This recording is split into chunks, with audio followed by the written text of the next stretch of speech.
Welcome back. Chapter 18. Before I get going on the slide deck, just a quick note, and I sent an email out on this also. I realized that I had due dates in McGraw-Hill Connect, and some of those might have actually become past due during the extended break and the uncertainty of the virus and what impact it was going to have on the end of our semester. So I opened those dates up. All of the Connect homework, all the way from the beginning to the end, is not actually due now until May 5th. So I encourage you, if you did not attack that homework because it became late and you thought, oh, Scotty's just going to ding my grade anyway, go back and do it. It's not too late. Again, it's not past due until the 5th of May. Grades are due on the 7th if you're wondering where that date came from. I'm trying to give you as much time as I possibly can, trying to accommodate the challenges we have during the virus period here. So, Chapter 18. Open up the slide deck, follow along with me. It's about logistics, last chapter in our text. A little bit of fun. I'll give you a few questions during this tutorial to let you think a little bit about this, and let's end out the semester, the last chapter on logistics. So, chapter 18 starts in the slide deck because this chapter 17 and 18 are in the same slide deck. Starts on slide number 11, just a title slide. I'm moving to moving to slide number 12. The definition: plans, implements, controls the forwarding and reverse flows of storage goods and related information between a point of origin and consumption in order to meet customers' requirements. It includes inbound to the firm, outbound from the firm, warehousing, network design. And just like logistics, chapter 17, there are people a supply chain, and outsourcing in chapter 17. Logistics, there's people that spend their entire lifetimes on doing nothing more than logistics. Moving on to slide number 13. Logistics can make or break an international complex company. Someone like a Walmart, Target, big retail stores, Home Depot, Menards, the big box stores, Best Buy.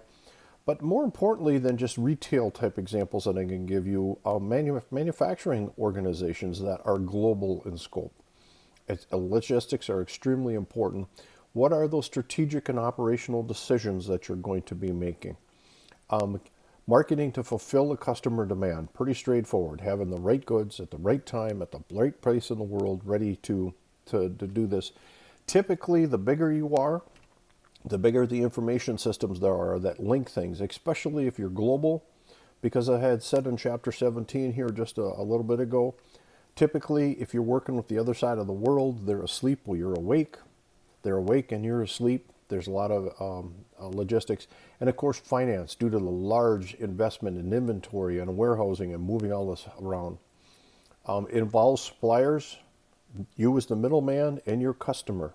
So keep all three of those in mind as we talk with this through this. So slide 14, the critical decisions as we talk about logistics. How are you going to transport things? I'm going to give you some example and some other slides here in just a moment. What type of a warehousing are you going to have? Where your locations in your warehouse is going to be?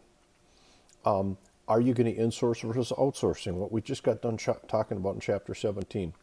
And a very strategic role. Again, these big global companies, logistics is an extremely important strategic role. So let's move on to slide number 15. Pretty straightforward, but I want to go through this slide with you on slide 15 on economics. Obviously, larger shipments cost less per pound than smaller ones.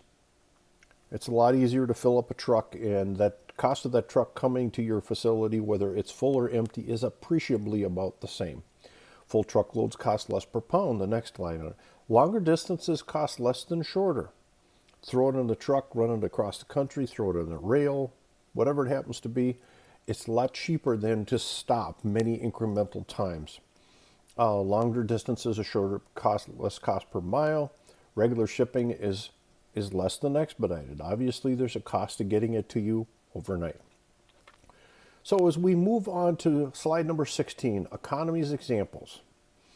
These are the type of things, by the way, on slides 16 and 17, logistics people are doing constantly on a regular basis. Company has 3 shipments of 10,000 pounds each. They're going to the same location from different nearby cities. The carrier charges $10 per hundredweight for each of the shipments by truck. If the shipments are consolidated into one truck, the carrier will take the 30,000 pounds for $7 per hundredweight. So they're going to give you $3 or less per hundredweight because they're filling that truck up. So that's cheaper for them. But they're going to charge $300 for the 2 extra stops. Should we do this or not? Flip over to slide 17. It's going to do the math for us here and help you understand. So the cost of shipping separately in 3 trucks is 10,000 pounds per truck. So you're paying $10 per 1,000 pounds. And so it's basically 10 times 100 times 3 shipments, or $3,000 to get this to you. Okay? The third bullet point is, instead, let's put that 30,000 into one truck and pay $7 per 1,000 pounds. So you're only going to spend less, but you are going to have 2 additional pickup or delivery spots of $300 each. That would bring the cost down to $2,700. It's cheaper to pay the $300 for the 2 additional stops because your hundredweight of that shipment is much cheaper. So these are the type of logistics things that good logistics experts are looking at constantly on a regular basis. Moving on to slide number 18. As we talk about transportation decisions, great table here. Trucks. What is the advantage to trucks? They can move freight quickly over long distances. They're super flexible on locations. Basically, if there's a road, they can get it there. And they can be linked with rail or air. So it's quite common in logistics these days where you'll spend some time on rail, maybe spend some time in the air, a little bit of time on a truck. And these logistics experts are mixing up this to give the best possible rate there is. The disadvantages is it's more expensive for heavy and bulky freight than other modes. And you'll see as we go through the rest of the table, you'll get a little bit more enlightenment on that. Rail. Rail by far is typically the most inexpensive way for long distance of moving big, heavy type things. It can be linked with truck or ocean freight. So you can throw it on a train, bring it out to the coast, throw it on a ship, bring it across the ocean, that type of thing. But the problem with rail is it's relatively slow. And we're not talking the speed of the train ripping down the track, because a lot of times they will go at road speed or perhaps even faster. It's the logistics of getting it on the train, getting it off the train, getting all the cars coupled to the right place, the switch yards in between. When they say relatively slow, it means getting from point A to B oftentimes can be slower than throwing it on a semi-truck. The other thing, of course, you got to keep in mind in rail, and it doesn't say this in the slide, is there's got to be a rail fairly close. Now that's where trucking or other things do interface. Water, inland, the rivers, the canals, the streams, the lakes that we have. It's low cost for moving bulk commodities. Very effective when we link it to other modes. As an example, in Duluth, Minnesota, the ore trains come down from the Iron Range and they're bringing trainloads of ore. They're dumping it there, they're reloading it in an ore carrier, and through the Great Lakes system, they're bringing it down into typically the Ohio Valley, that type of thing, where it's getting offloaded and getting converted into steel. Many different modes of transportation there. Of course, you've got to have water close to where you're going. And again, like trains, they're relatively slow. The cargo hauling vessels don't go like your speedboat on the lake in the weekend. Of course, the ocean. As we talk about water inland, of course, we've got water ocean. It's a very effective way to ship freight over long distances. It says here in containers, but in addition to that, bulk things like grain or wheat or that type of thing can go into a ship and be shipped to the other side of the world very economically. Again, very slow. Air is by far the fastest way to move freight with all of the overnight air type services that we have. But don't just think of the little envelope. I've shipped big, huge processing pieces of equipment that are over 10,000 pounds via air freight. Very expensive, but very quick. And it's very flexible when it's linked to trucks. It is probably, well, it is by far the most expensive way to move items is by air freight. Pipelines. Don't forget about pipelines. You can move bulk commodities such as oil, gas, chemicals, that type of thing, long distances. It is by far the cheapest way to move those goods from point A to point B. They are extremely expensive to install, pipelines, as you can imagine. There's a lot of maintenance involved. There's a lot of regulatory things involved, but don't forget about pipelines. Moving on to slide number 19, as we talk about distribution centers and the logistics, think of consolidation. So small shipments on the left of that picture come in via smaller trucks.